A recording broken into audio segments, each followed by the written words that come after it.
অযোধ্যা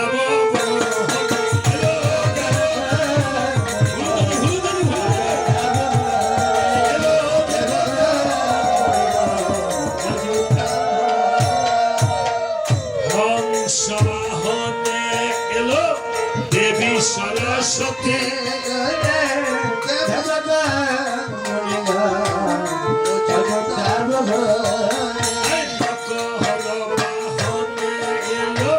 গঙ্গা ভাগীরথী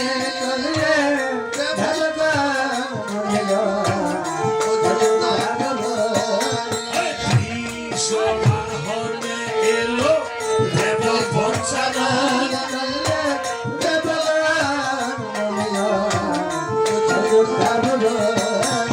কুশকী বাহনে এলো দেব গজানন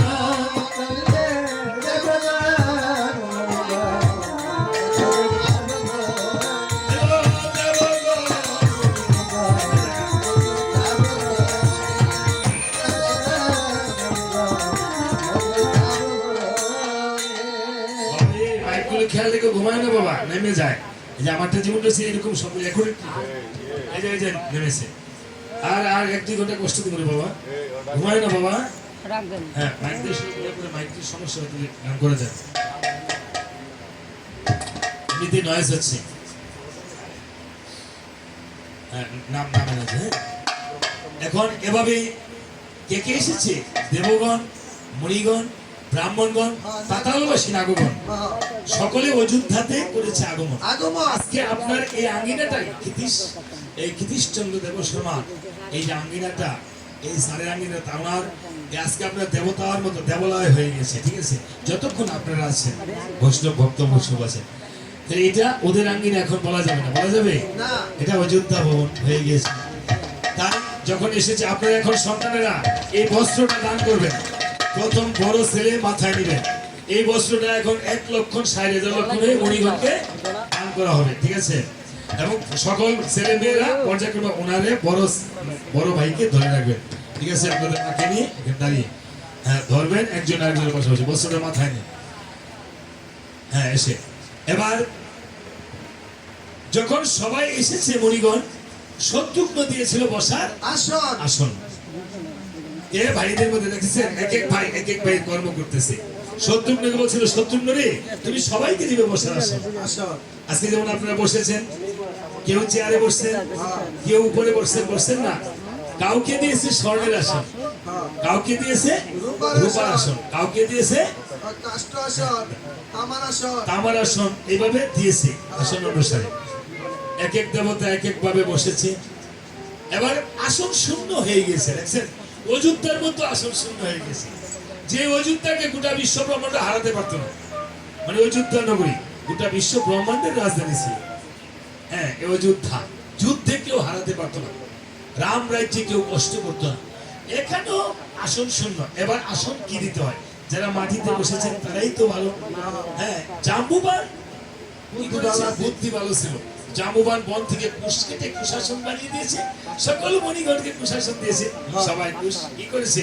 বসে পড়েছে। বলছে এই মণিগণ তোমরা তো বসা হইছে, এবার রাখেন। ভরত আসছে কি করছে জানেননি? কি করছে? ভরতে আইসা সকলকে বলছে মণি ঠাকুর আপনাদের চরণ প্রক্ষালন করিব। সকলদের একটু চরণ প্রক্ষালন করেছে। অনেকগুলো হাত ভিজাইতে পারবো, বৈষ্ণবের হাত ভিজাতে পারলে কি মহা পুণ্যবান হয়।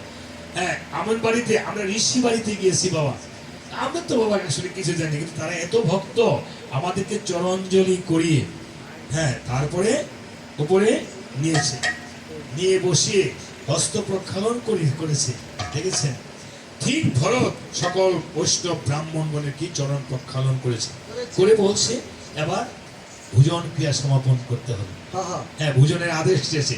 কারো কাছে আপনি সেবা করাতে হলে আপনার আদেশ চাইতে হয় যে সাধুগুরু বৈষ্ণব গোসাই গো একটু সেবার কাজের আদেশ পেতে পারি, বলতে হয় না? হস্তজলির আদেশ পেতে পারি, এরকম আদেশ চেয়েছে। একবারে দিয়ে দেন না গোস্বামী দিয়ে, গোস্বামী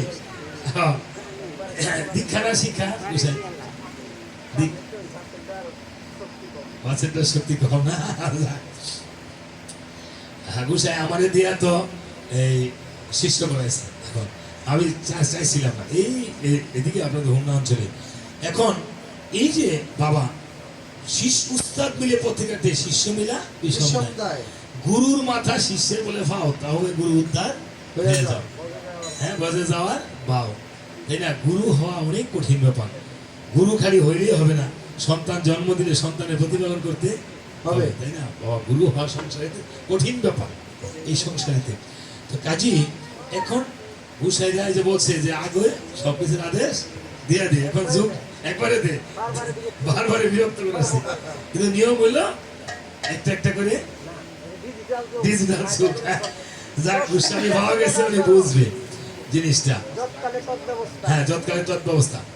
এখন বলছে হ্যাঁ, সকল মণিগণ কি করছে, আদেশ করছে, হ্যাঁ ভরত, এখন তুমি চরণজলি করে আমাদেরকে সেবা দিতে পারো। ভরত এসে তখন সেবা দিয়েছে। এবার লক্ষণ এক জোড়া বরণ হস্তে নিয়েছে। হস্তে নিয়ে মণিগণের সম্মুখে দাঁড়িয়ে বলছে, মণিগণ, আপনাদের মধ্যে কে জ্যেষ্ঠ, কে কনিষ্ঠ? কাকে আমি অগ্রে করব বস্ত্র দান? আমি কাকে অগ্রে বস্ত্র দান করিব? দেখেছেন? এবার যখন এই কথা বলছে, মণিগণ বলছে, ঠাকুরগণ অর্থাৎ মণিরা তো ব্রাহ্মণ, বলছে এই লক্ষণ, হ্যাঁ তুমি ক্ষত্রিয় হয়েছো, এক পৃষ্ঠ চতুর্থ জন্ম নিয়েছো রাজা দশরথের ঘরে। আজকে পরীক্ষা করবো অক্ষরে অক্ষরে। আমরা ব্রাহ্মণরা তুমি সাইড বাইরে আমার আগে দেন। হ্যাঁ, এই ঠাকুর বলতেছে এই গুসাই করতেছে, আমি বলো আমার দেন। এই ঠাকুর বলতেছে, আমি বলো আমার দেন। এদিক দিয়ে এই গুসাই করতেছে, আমি বলো আমার দেন। আমরা কি কম নাকি? আজকে যারা ভক্ত আছেন মা, যতক্ষণ এখানে থাকে ততক্ষণ ভক্ত। এখানে পরিচয়টা কি আমার ভক্ত। আবার যখন বাইরে যাবেন, কেউ কারো কাকিমা, জেঠিমা বা কাকা কাকি এরকম, তাই না? এখানে ভক্ত, সবাই সকলের চরণ ধুলি আপনি নিতে পারছেন। তো বলছে রাখো তুলসী পাতা, যে ছোটটা যে কাজে লাগে, বড়টা এই কাজে লাগে। আমরা ঠাকুর ব্রাহ্মণরা কেউ ছোট না, কেউ বড় নয়। আমাদের সবাইকে এক সমানে বস্ত্র দান করতে হবে। তুমি যে ক্ষত্রিয় হয়েছ, আজকে দেখি এক পৃষ্ঠ চতুর্থে জন্ম নিছ রাজা দশরথের ঘরে। পালাইছে কি ভেছ? হ্যাঁ, লক্ষণ তখন করেছে কেমন?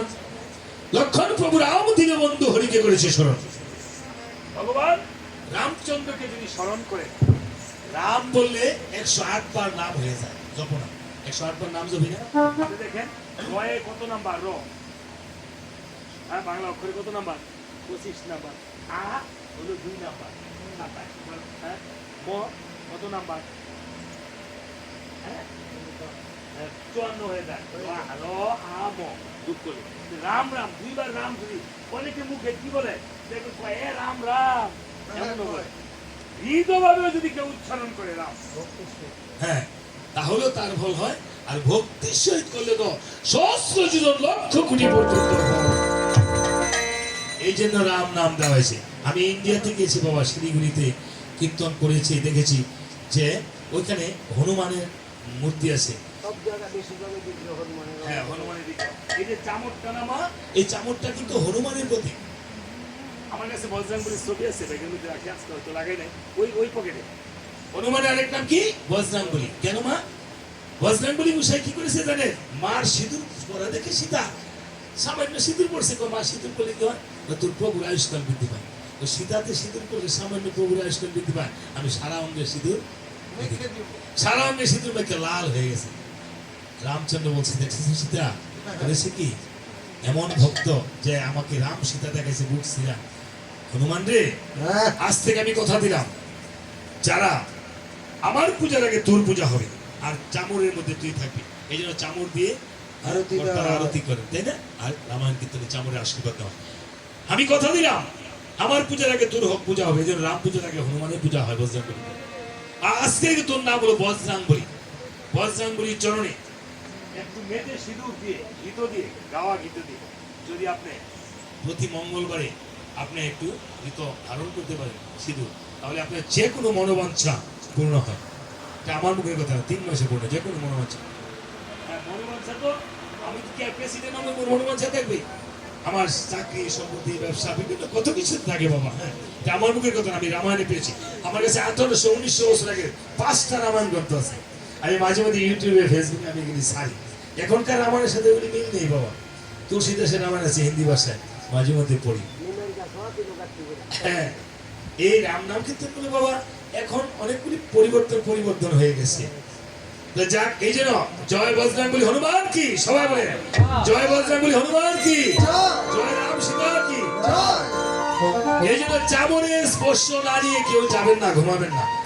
এই রামচন্দ্র কথা দিছে, এই চামড়ের আশীর্বাদ যা গ্রহণ করিবে, যার জন্য দেওয়া হবে রামায়ণ কীর্তন, এবং যারা কীর্তন করিবে শ্রবণ, পুত্র কন্যা জ্ঞাতি পুত্র ভক্তগণ, যারা তোর চামড়ের আশীর্বাদ করিবে গ্রহণ, আমি রামচন্দ্র কথা দিলাম, সেই ভক্তগণকে যত পাপী করুক আমি তাদেরকে একদিন বৈকুণ্ঠে আমি পাঠিয়ে দেবো। তখন দয়াল শ্রী গুরু প্রেমানন্দে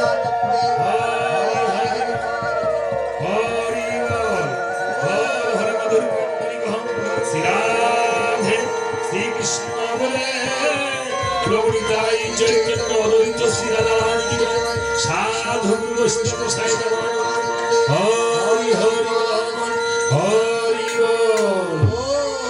এবার প্রভু রামচন্দ্র যখন আশীর্বাদ করেছে 1,60,000 লক্ষণ হয়ে সমাতে সবাই দাঁড়িয়েছে সকল মণিগণের সম্মুখে একটি লক্ষণ, আর এক জোড়া করে বড়। মণিগণ বলছে দেখেছ, হ্যাঁ। মার্কণ্ড মণি হলো আদিমণি।